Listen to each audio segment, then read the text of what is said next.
Hi guys, I haven't been on here in a while, so I just wanted to update you on what's been going on with us. So some of you already know this, but for those who don't, our oldest son, Aiden, was diagnosed with autism about 2 years ago. And it's been something that, it's been a struggle to deal with. We've done the best that we can. His doctors have recommended multiple therapies and all kinds of stuff that we have done. And we've seen, some progress with that. We were thinking about putting him into school earlier and realized that we can't. We'll touch on that in a little while. At the time, Aiden's still learning how to formulate full sentences and communicate looking at the person in their face. And he's still learning how to read social cues that we all take for granted. Yeah. And to go back to the beginning, I mean, he's always been a very unique child. Like, even when, after he's born, we realized, he did not like to be touched. He liked things his own way. Only had the desire to be held upright. If we tried to hold him like an actual baby, he would freak out. He didn't like the whole cradling thing. It wasn't his cup of tea. Yeah, and then he had just really strong food aversions. At some points, it was too hard to get him to eat anything. And, he started getting really underweight, and we were really worried about him, as his doctors were. They recommended a feeding therapy, which we got him into, and that helped a bit. It did help open it up. And nowadays he eats a lot more things than he did back then. I mean, at one point, all it was applesauce and possibly a peanut butter and jelly sandwich once a day. If we did it twice a day, he wouldn't eat it for a week. Yeah, and he would like something one day, and then the next day he would hate it. And I understand that most toddlers are like that, but this was like super toddler. A whole different level. Yeah, this was down to the core of his being. Yeah, and things like textures and temperature. Yeah. So picky. Everything had to be just right if he was going to eat it at all. I mean, and that's just the food side of it. There's all these other idiosyncrasies that he has that I mean, while it makes him special, it really is kind of hard to deal with sometimes. He can get repetitive. He stays stuck on the same loop and cycle of words. He doesn't learn like we learn language, Yeah, he can usually only speaks in 2 to 3 words at a time, not full sentences. And mostly he speaks with gestalts. So if you don't know what a gestalt is, it's basically a phrase that someone can use instead of an actual word. So for example, Aiden doesn't like to say the word no, so he has gestalts for that. And one recent one that he had was try again. Oh.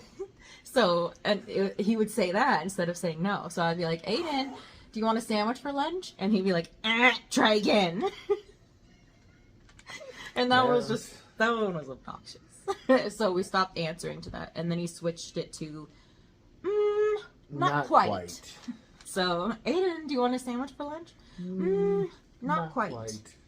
And that's usually just how he speaks.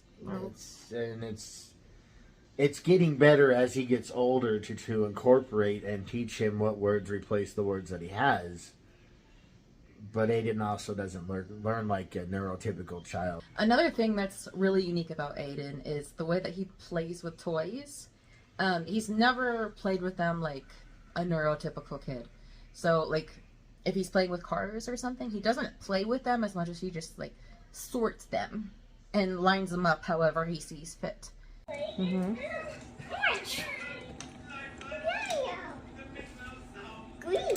I blew the truck. Where's the truck? Where's here? Purple had to go there. Yes, purple had to go there. He's never drawn a picture, never colored. When he gets crayons or markers, all he does is line them up and then talk about the colors over and over and over and over again. Brown. Brown. Brown. Brown. Brown. And green. And red.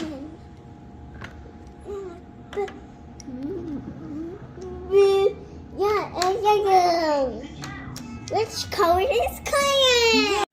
And then it'll say, colors of the rainbow. And that's it. I love the colors. And blocks, you know, instead of like building with them, he'll just usually sort them according to size or color, like whatever he feels Big like. trucks. Big trucks, yeah. Oops. How? Okay, I love you. I love you, kiddo. So, being with Aiden all the time, I see like how much he's overcome and like how much progress he's made, and sometimes like I forget how behind he actually is. And so I'll see another kid that's, you know, 3 or 4 years old talking like full sentences, and I'm just like, wow, They can do that? kid's a genius. But I don't think it's so much that those kids are geniuses. I think that we have a lot of work to do. Now, Aiden's got a gifted mind. That's not a problem. You know, by the time he was 2, he was reciting his ABCs forward and backwards. Yeah, we can't even do that. He was counting to 30 by the time he was 2. He was counting to 100 by the time he was 3. Yeah, numbers, letters, like he's obsessed with them. He's colors. very, very advanced as far as that goes. But speech-wise, social cue-wise, all the rest of that, he's struggles. He's my hero. But we thought, you know, maybe we could even get him into school this year, you know. So we signed him up for like little group therapy class just to see how, you know, well he does with the other kids and all. Right. And we were there for about 10 minutes, and he was clearly acting out of control. He was screaming, which he does a lot. He was like running around, not wanting to participate in the activities. So yeah, we were there for about 10 minutes, and then they very sweetly kicked us out because he was just, they were like, you know, he's just not ready for this. So we still have a lot of work to do. Yeah, the screaming is it's intense. We both understand that it comes from a place of frustration, but yeah, most of the time, like, he throws fits and screams is because he doesn't have the words for what he's trying to say, and he gets very frustrated. You know, it's really hard. I can't even imagine, like, being stuck in my own mind and not being able to say the things that I mean. Like, it's a hard life for him. It's so hard. But he charges ahead. He's a trooper. Proud of that boy. So, yeah, he isn't ready for school yet. Next, we're going to do ABA therapy and preschool. We could find a preschool. Which ABA therapy is a behavioral therapy. It's to help him and us learn how to acclimate him into a neurotypical society. So this is another day. We just celebrated Aiden's 5th birthday a few days ago, and it was a lot of fun. He had a great time until something happened that afternoon. So on Aiden's birthday, it was the day that our apartments were going to test the fire alarms. They had come in earlier that morning, no big deal. Looked around, everything was fine. We forgot about it. Later on in the afternoon, though, they set the fire alarms off. And Aiden was really distressed. We were just telling him, you know, it's okay, it's just a fire alarm. He handled it pretty well. He just held his hands over his ears until it went off. All right, fine. But then, a few minutes later, it went off again. And this time, he didn't handle it so well. He freaked out. He had his hands on his ears, and he was saying, "There's a fire! A fire is coming! A fire's coming!" Yeah, he absolutely panicked. And we tried to comfort him, but nothing worked.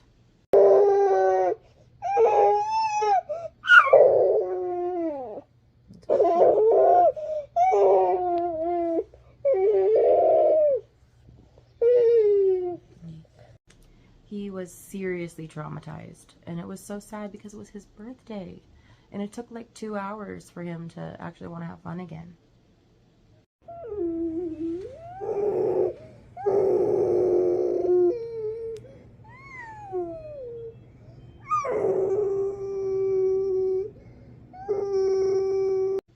And even when he wanted to play with his tablet, he was still holding his ears.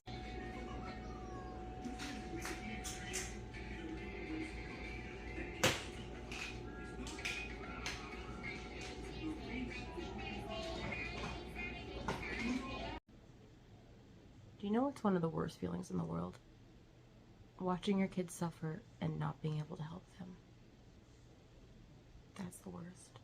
We hope to one day see him in a relationship, holding a job, and you know, in a neurotypical world and acting in that fashion. We are gearing everything we can towards giving him that kind of life. That's the goal. Our sweet boy.